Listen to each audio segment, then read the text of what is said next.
kadar tindak balas.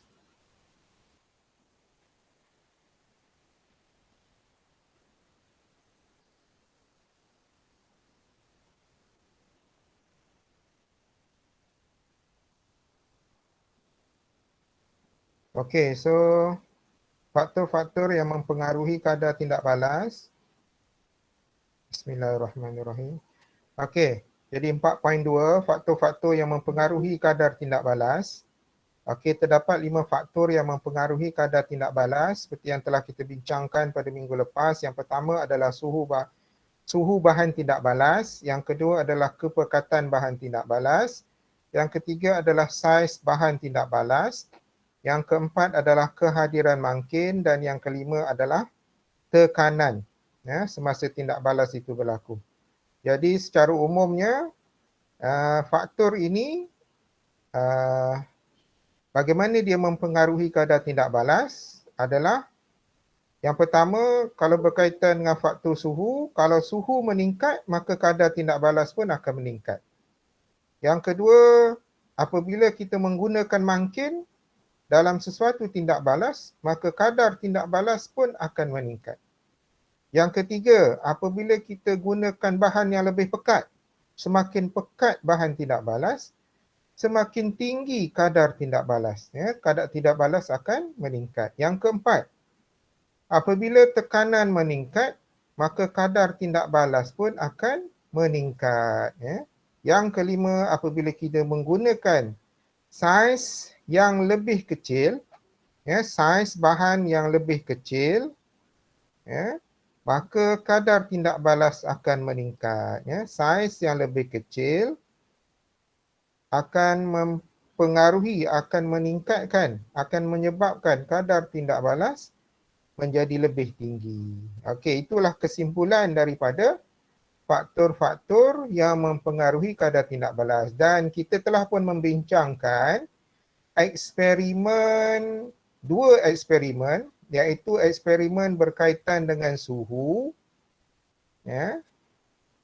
yang melibatkan pemboleh ubah bergerak balas dia adalah masa yang diambil untuk tanda X ni hilang, yang berkaitan suhu. Dan yang kedua, eksperimen berkaitan dengan kesan faktor kepekatan bahan tindak balas, di mana yang pemboleh ubah bergerak balas dia pun masih sama, iaitu masa yang diambil untuk tanda X tidak kelihatan.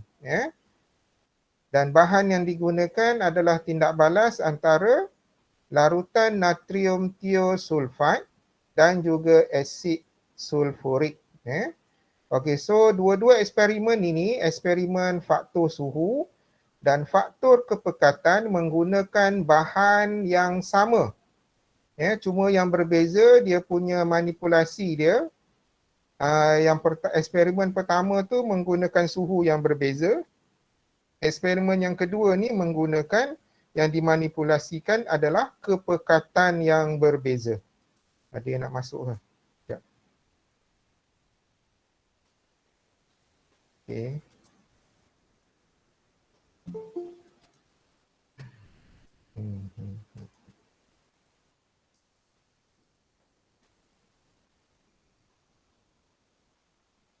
Okey.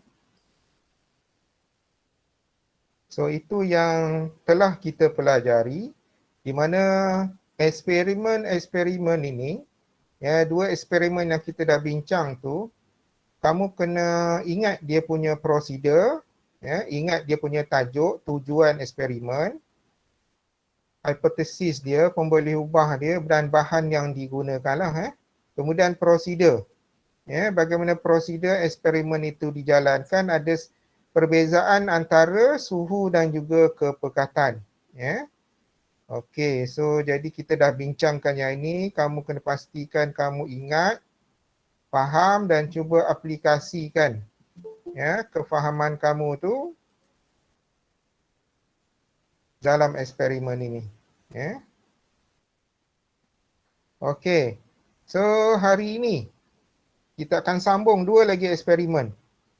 Eksperimen tersebut adalah eksperimen berkaitan dengan kesan faktor saiz bahan tindak balas. Ya. Saiz bahan tindak balas dan juga lepas saiz adalah eksperimen berkaitan dengan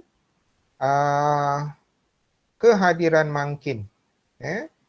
Jadi dua eksperimen ini akan kita bincangkan. Dua eksperimen ini kita akan bincangkan pada hari ini. Ada yang masuk. Okey. Okey, jadi sekarang ni kita tengok kepada eksperimen mengkaji kesan saiz bahan. Ya, mengkaji kesan saiz bahan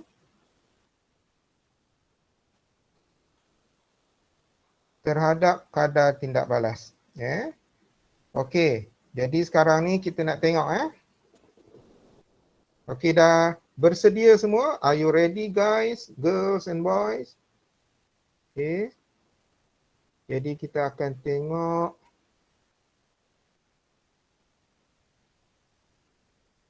Okey, jadi eksperimen yang ketiga dalam faktor-faktor yang mempengaruhi kadar tindak balas adalah berkaitan dengan saiz, ya, saiz bahan tindak balas. Ya, jadi kita merujuk kepada saiz, ya, terhadap kadar tindak balas. Ya.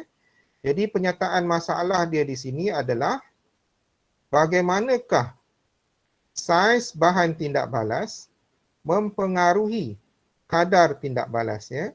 Jadi kalau penyataan masalah, ayat dia mesti dalam bentuk soalan. Ya. Penyataan masalah ni, ayat dia mesti dalam bentuk soalan. Contoh dia macam ni, bagaimanakah saiz bahan tindak balas mempengaruhi kadar tindak balas. Okay. So bagaimanakah? Kita akan tengok.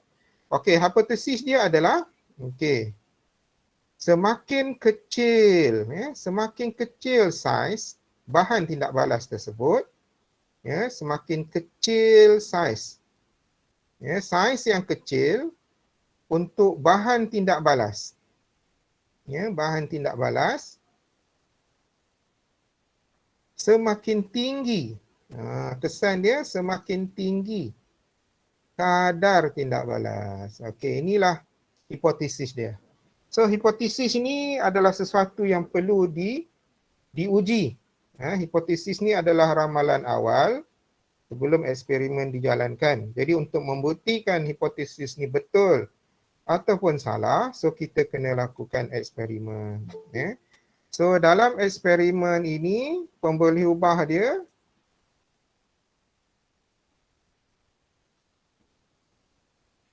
so dalam eksperimen ini yang dimanipulasikan, yang dimanipulasikan adalah iaitu yang diubah-ubah mestilah saiz. Jadi maksudnya sekarang ni tujuan eksperimen ni adalah untuk mengetahui saiz ni, apakah kesan saiz ni kepada kadar tindak balas. Jadi yang pemboleh ubah yang dimanipulasikan mestilah berkaitan dengan saiz. Jadi di sini mestilah saiz. Saiz apa? Dalam eksperimen ini kita akan gunakan bahan marmar. Jadi kita merujuk kepada saiz marmar.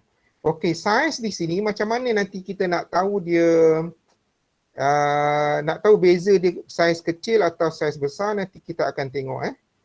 Yang pemboleh ubah yang bergerak balas pula adalah masa yang diambil untuk mengumpulkan 30 cm padu gas yang dibebaskan. Itu yang maksudnya yang pemboleh ubah bergerak balas, kita lihat kepada pemerhatian berkaitan dengan masa yang diambil untuk mengumpulkan 30 cm padu gas. Dan yang dimalarkan ada beberapa suhu, jisim, kepekatan dan isi padu asid. Bahan yang digunakan adalah Okey, dari segi saiz saiz yang kecil, okey, saiz yang kecil, marmar ni biasanya kita akan gunakan cebisan. Cebisan ataupun perkataan lain kita boleh kata dia adalah serbuk. Serbuk marmar. Okey, kalau serbuk macam tepung tu, jadi maksudnya saiz dia adalah kecil. Kemudian pemboleh ubah manipulasi yang lain saiz yang besar. Jadi saiz yang besar kita akan gunakan ketulan. Maksudnya marmar tu saiz dia besar dalam bentuk ketulan. Dalam bentuk ketulan. Manakala saiz yang kecil untuk marmar adalah dalam bentuk serbuk. Macam tepung tu, serbuk tepung. Jadi di situ maksud dia saiz besar dan saiz kecil. Dan juga asid hidroklorik cair. Okey, radas yang lain, radas yang digunakan kelalangkun, silinder penyukat, penyumbat getah dengan salur penghantar, biuret besen, neraca elektronik, kaki retak dengan pengapit dan jam randik. Okey, prosedur dia. Okey, ini memang kamu kena tahulah. Nak tak nak memang kena tahu. Sebab dalam ni banyak sangat eksperimen tajuk ni. Jadi semua eksperimen kena tahu. Okey, yang pertama sekali apa yang kita kena buat? Kamu tengok di sini. Okey. Prosedur yang pertama, biuret. Yang ini biuret. Ini adalah biuret. Yang tegak ni. Okey, dalam biuret ni akan diisikan air. Sebelum ditelangkupkan macam ni, biuret akan diisikan dengan air. Kemudian baru ditelangkupkan ke dalam besin yang mengandungi air. Jadi maksudnya sebelum telangkupkan, isikan biuret ini dengan air penuh. Maksudnya yang ini bahagian atas dia. Jadi sebelum ini ditelangkupkan. Maksudnya daripada yang asal dia telangkupkan macam tu. Okey. Jadi sekarang ni dah isi air, telangkupkan, jadi adalah air dalam ni. Dalam biuret ni. Okey, ni dia punya bahagian atas. Bahagian yang bawah lah sepatutnya. Kita dah telangkupkan. Okey, secara menegak. Kemudian kita pegangkan dia dengan menggunakan kaki retak. Biuret ni dipegangkan dengan menggunakan kaki retak. Kemudian, okey, bila ada paras air di sini, nanti kita kena catatkan berapakah paras air ni. Jadi ada VO kat sini lah sebagai tanda. Okey, kemudian selaraskan aras air di dalam biuret, perhatikan dan catatkan bacaan awal. So VO ni adalah bacaan awal. Okey, kemudian sukat 40 cm padu asid dengan menggunakan silinder penyukat. Tuangkan asid yang disukat ke dalam sebuah kelalangkun yang bersih dan kering. Kemudian timbang 2 gram ketulan mama yang bersaiz besar dengan menggunakan neraca elektronik. Okey, nombor 5, tutup kelalangkun serta-merta menggunakan penyumbat getah dengan salur penghantar. Letakkan satu lagi hujung salur penghantar di bawah biuret. Mulakan jam randik. So, apa yang diterangkan tadi, bentuk dia macam ni. Jadi maksudnya ada satu kelalangkun. Dalam kelalangkun ni diisikan dengan asid hidroklorik cair dan dimasukkan dengan ketulan mama. Bila masuk saja ketulan mama, okey, kena tutup mulut kelalangkun ini dengan penutup getah yang ada salur penghantar. Kenapa ada salur penghantar di sini? Sebab kita nak buat pengiraan apabila asid hidroklorik cair ni bertindak balas dengan marmar, dia akan bertindak balas. So dia akan menghasilkan gas karbon dioksida.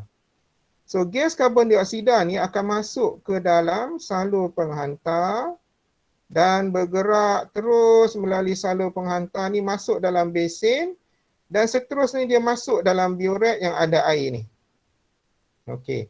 So apabila gas ni masuk, dia akan memenuhi bahagian biuret ini dan apa yang berlaku bila gas ini memenuhi sedikit demi sedikit, maka paras air akan semakin menurun sehinggalah habis. Jadi apa yang dilakukan adalah masa akan dicatatkan bermula daripada campuran asid dengan marmar ni. Bila campur saja, jam rendik akan dimulakan. Kemudian masa ni akan diberhentikan apabila 30 cm padu gas telah dikumpulkan. Ya, bila 30 cm padu gas telah dikumpulkan, okey. Apabila 30 cm padu gas telah dikumpulkan, maka disitulah kita akan memberhentikan jam rendik. Jadi maksudnya yang ini adalah ketulan marmar. Iaitu ketulan marmar ni maksudnya yang saiz besar lah. Ketulan marmar ni besar, saiz besar. So masa yang diambil untuk dia mengumpulkan 30 cm padu, maksudnya daripada paras awal tadi sampailah dia akan kira lah, maksudnya kita dah tetapkan dia sepatutnya berhenti dekat mana, mesti 30, jumlah tu mestilah 30 cm padu. Dia ada skala dekat biorek ni, maksudnya bila level air, aras air tu dah sampai sini, kita berhentikan jam rendik. Jadi kita akan dapat masa dia. Kemudian eksperimen ini diulang semula, cara sama, tapi ketulan ni, marmar ni gantikan dengan serbuk marmar. Ketulan ni akan digantikan dengan saiz yang kecil, iaitu serbuk marmar yang telah dihancurkan jadi serbuk. So digantikan, letak pula kat sini tindak balas. Jadi kita buat yang semula eksperimen ni daripada awal. So kita bila dah campur saja serbuk marmar ni akan mula jam rendik. Jam rendik akan dimulakan dan kita akan catat berapa lama masa yang diambil untuk dia mengumpulkan 30 cm padu gas di dalam biorek tersebut. Jadi daripada situ kita dapat masa.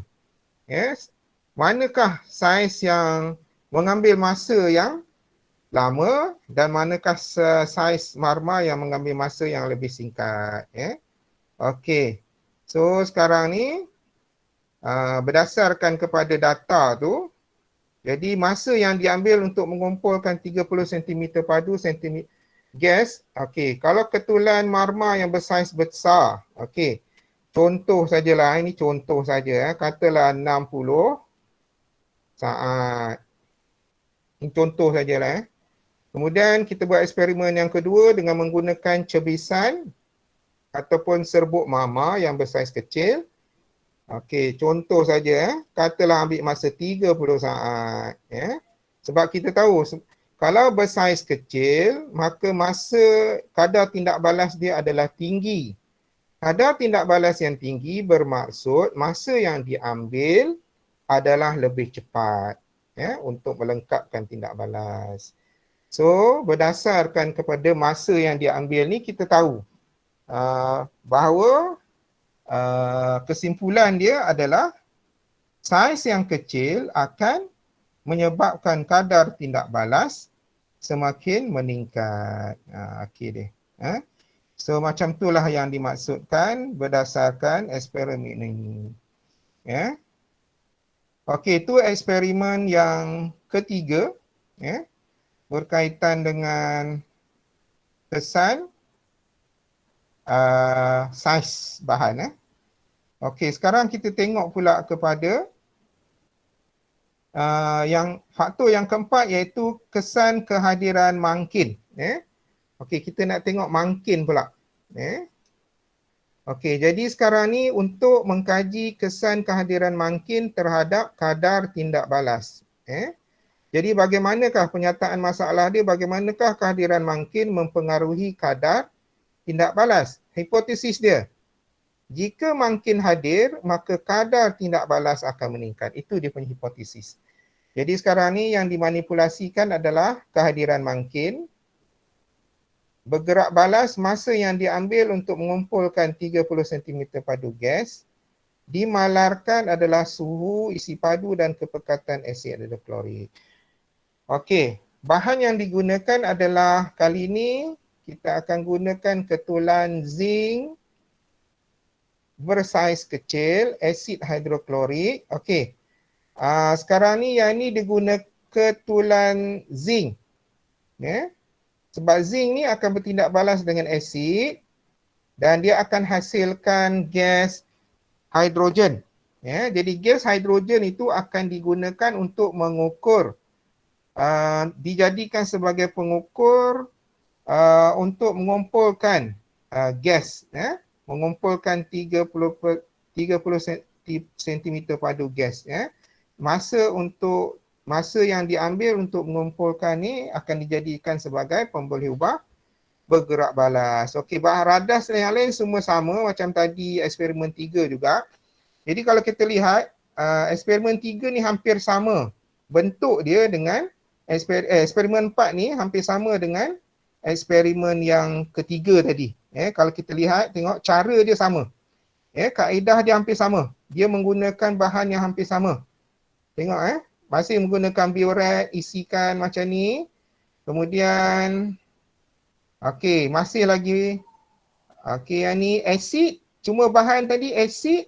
Kalau dalam eksperimen yang ketiga kita gunakan marmar, yang ni kita gantikan dengan logam zinc. Tapi masih lagi cara yang sama. Jadi bila zinc dengan asid hidroklorik ni bertindak balas, dia akan hasilkan gas. Gas ni akan lalu ni, salur penghantar ni akan masuk dalam biuret. Jadi sama juga.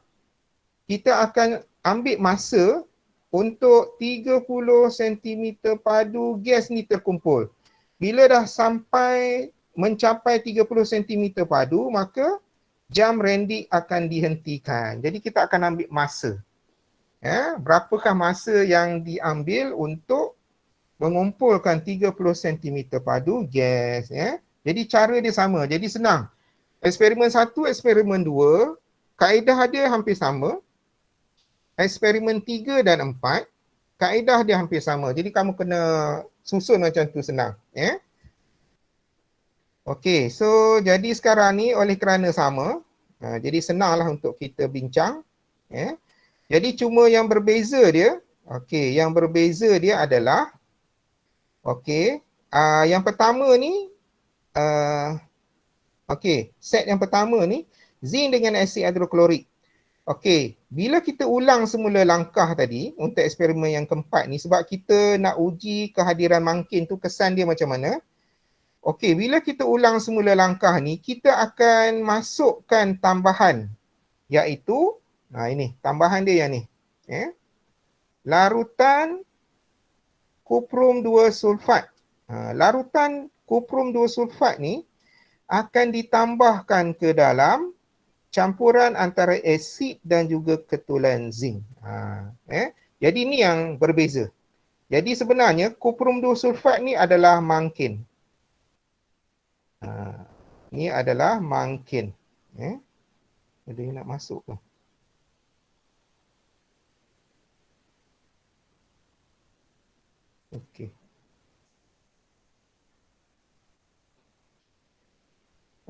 So yang ni bertindak mangkin. Jadi kita nak tengok dengan kehadiran mangkin ni, adakah dia mempengaruhi kadar tindak balas. Jadi cara pengiraan dia, cara bagaimana kadar tindak balas diukur adalah sama dalam eksperimen ini. Masih lagi kita kena catatkan masa untuk 30 cm padu gas terkumpul. Bila dah cukup, masa akan dihentikan. Jam Randic akan diberhentikan dan kita ambil dia punya masa. So itulah bagaimana eksperimen ini dijalankan. So keputusan dia seperti yang kita tengok di sini.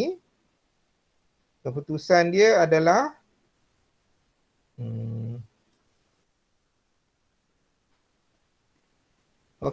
so yang set yang pertama tadi ketulan zinc dan juga asid hidroklorik. Jadi masa yang diambil, contohlah sama je lah, kita ambil 60 saat, katalah 60 saat contoh. Kemudian set yang kedua, ulangan dia kita campur dengan mangkin, iaitu kuprum 2 sulfat ni adalah mangkin. Jadi biasanya dia akan mengambil masa yang lebih singkat sebab kehadiran mangkin akan menyebabkan kadar tindak balas itu adalah lebih tinggi. Okey, so itulah apa yang kita boleh terangkan daripada eksperimen ini. Jadi sekarang kita tahu bahawa dengan kehadiran mangkin, maka kadar tindak balas akan meningkat. Dalam kes ini, mangkin yang digunakan adalah kuprum 2 sulfat. Jadi kamu kena ingat ini je lah. Tak payah ingat yang lain. Jadi dalam eksperimen ini yang melibatkan asid dan juga logam zinc, dia akan campurkan dengan kuprum 2 sulfat, maka dia akan menjadikan kadar tindak balas tersebut semakin tinggi, meningkat. Okey, so itu adalah eksperimen yang berkaitan dengan faktor yang mempengaruhi kadar tindak balas. Okey. Dan faktor yang kelima adalah tekanan. So, tapi tekanan tidak dimasukkan eksperimen dia dalam ni sebab cukuplah 4 sahaja. Jadi tekanan mempengaruhi kadar tindak balas bagi tindak balas yang melibatkan bahan tindak balas dalam keadaan gas. Jadi kalau bahan tindak balas tu dua-dua gas, jadi maksudnya tekanan akan menjadi salah satu faktor yang mempengaruhi kadar tindak balas. Jadi kebiasaannya yang kalau melibatkan tekanan ni, kadar tindak balas lazimnya meningkat apabila tekanan meningkat. Jadi kalau kita nak tahu kesimpulan dia, kalau kita tingkatkan faktor tekanan, maka kadar tindak balas akan meningkat. Okey, itu dia punya kesimpulan daripada penerangan berkaitan dengan faktor-faktor yang mempengaruhi tindak balas. Jadi dekat sini dalam buku teks ada praktis formatif 4.2. Okey, jadi sebagai ulang kaji kamu boleh tengok di sini. Nyatakan 5 faktor yang mempengaruhi kadar tindak balas. Lengkapkan pernyataan yang berikut. Okey, so yang ni sebenarnya sebagai ulang kaji lah apa yang telah kita lihat, kita bincangkan dalam faktor yang mempengaruhi tindak balas. Okey, sekarang kita cuba tengok beberapa video.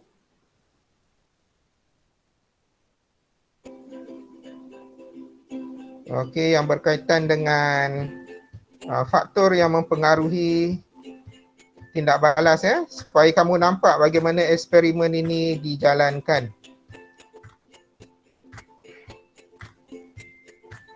Okey, yang ini adalah faktor size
Okey, perhatikan dia punya cara tu ya. Macam mana eksperimen ini dilakukan satu persatu langkah dia. Yang ini menimbang ketulan marma. Kalsium karbonat tu adalah marma.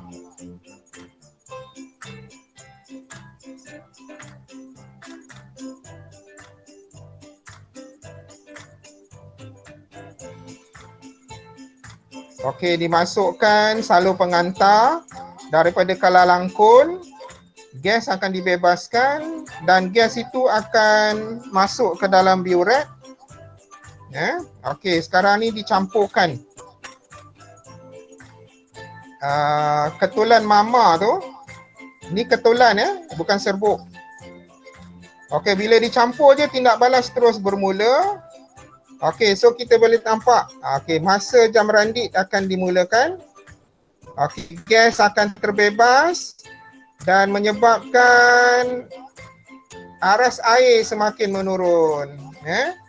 So setiap 30 saat akan diambil. Okey, yang ni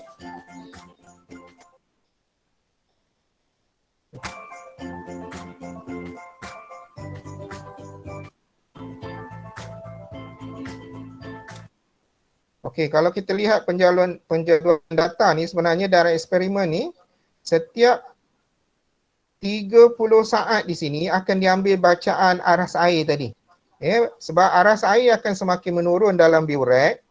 Jadi bila semakin menurun sampai saja 30 saat, setiap 30 saat akan diambil bacaan. So yang ni dia punya data yang diperolehi sampailah saat yang ke-240. Jadi setiap 30 saat akan diambil bacaan level air tapi maksudnya kita dalam eksperimen ini sehingga terkumpul 30 cm padu. So sebenarnya kalau ni sebab ni eksperimen kimia, dia lebih detail sikit, tapi macam kita untuk sains sampai cukup 30 cm padu saja yang ini, so kita berhentikan kita punya jam rendik. Jadi dapatkan masa untuk tindak balas tersebut. Okey. Jadi itu adalah faktor saiz. Sekarang kita tengok pula faktor mungkin. Ini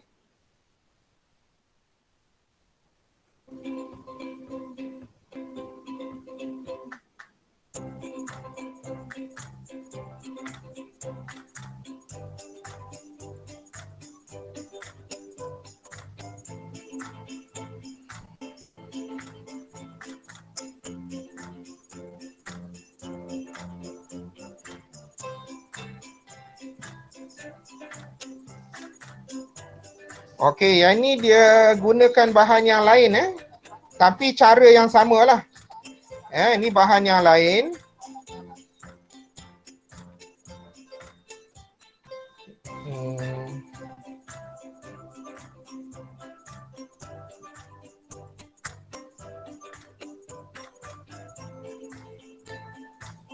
Oh, ini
Okey, ni dia gunakan eksperimen yang lain tapi tak apalah, tengoklah dulu.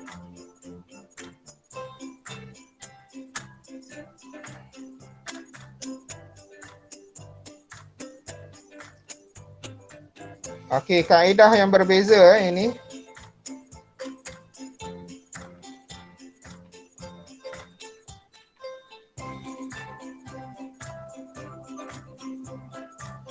Okey.